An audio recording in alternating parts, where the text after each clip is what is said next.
TNI Angkatan Laut tengah mengupayakan akuisisi atau pengambil alihan aset kapal induk ITS Giuseppe Garibaldi C551 yang berusia 40 tahun. Indonesia belum memiliki kapal induk hingga saat ini. Jika upaya itu berhasil, maka kapal buatan Italia tersebut akan menjadi kapal induk pertama yang dimiliki oleh Indonesia. Kepala Staf Angkatan Laut Laksamana TNI Muhammad Ali mengungkapkan, rencana akuisisi itu masih dalam tahap pembahasan dengan pihak Italia. Langkah ini disebut menjadi bagian dari penguatan armada sekaligus memperluas kemampuan operasi TNI Angkatan Laut. Demikian diungkap Ali saat ditemui di atas geladak KRI Brawijaya 320 yang bersandar di Dermaga 107 Tanjung Priok, Jakarta Utara pada Senin 8 September.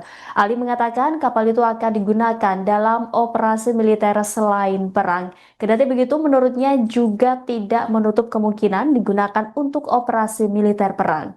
Rencana akuisisi ini tidak lepas dari ketertarikan TNI Angkatan Laut terhadap kapal induk kecil yang dimiliki Italia dan Turki. Seperti diketahui pada bulan Mei tahun 2024 lalu, Muhammad Ali sempat mengunjungi ITS Giuseppe Garibaldi yang sedang melaksanakan latihan sebagai bagian dari naval diplomasi. Kedatangan Ali kala itu disambut langsung oleh Deputy Chief of the Italian Navy, Admiral Giuseppe Beruti Bergotto.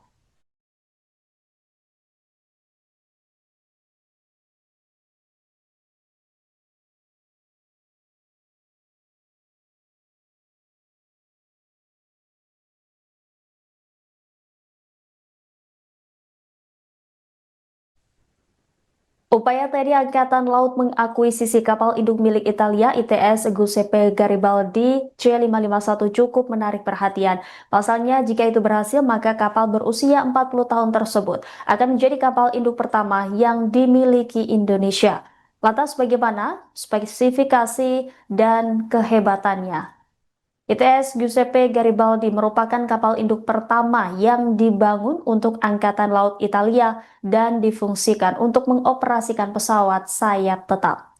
Kapal ini dibangun oleh galangan Fincantieri di Monfalcone dan resmi masuk dinas pada 30 September tahun 1985. Selama hampir 40 tahun pengabdian, kapal induk ini telah terlibat dalam berbagai operasi militer Italia, mulai dari Somalia, Kosovo, Afghanistan hingga Libya, sebelum akhirnya dipensiunkan pada Oktober 2024. Dari sisi ukuran, kapal ini memiliki panjang sekitar 180 meter dengan lebar 33 meter. Bobotnya saat penuh mencapai hampir 14.000 ton. Untuk penggerak, Giuseppe Garibaldi ditenagai 4 turbin gas LM 2500 dengan total tenaga lebih dari 80.000 tenaga kuda. Kecepatan maksimumnya mencapai 30 knot atau sekitar 56 km per jam dengan jarak jelajah hingga 7.000 mil laut.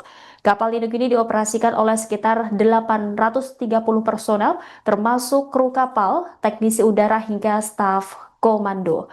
Di dek penerbangannya, Giuseppe Garibaldi mampu membawa hingga 16 pesawat tempur STOVL jenis AV-8B Harrier 2, ditambah helikopter untuk misi anti kapal selam maupun transportasi. Untuk mendukung lepas landas pesawat, dek kapal ini dilengkapi dengan ski jam miring sekitar 6,5 derajat. Sebagai kapal induk ringan, persenjataan Giuseppe Garibaldi cukup lengkap. Ia dilengkapi sistem rudal Aspeed untuk pertahanan udara jarak menengah, meriam CIWS Auto Melara 40 mm untuk menangkis serangan jarak dekat, tabung torpedo anti kapal selam, serta perangkat peperangan elektronik. Sistem radar dan sonar modern juga disematkan, termasuk radar udara, radar navigasi hingga sonar bawah laut untuk mendeteksi ancaman kapal selam. Meski ukurannya lebih kecil dibandingkan kapal induk modern, Giuseppe Garibaldi terbukti andal sebagai kapal serbu dengan kemampuan multifungsi, mengoperasikan jet tempur, helikopter, hingga menjadi pusat komando laut. Kendati berusia 40 tahun, kehadiran kapal induk ini dipandang TNI Angkatan Laut sebagai lompatan strategis untuk memperkuat kemampuan laut Indonesia, khususnya dalam konteks negara kepulauan yang membutuhkan armada dengan daya jelajah dan fleksibilitas tinggi.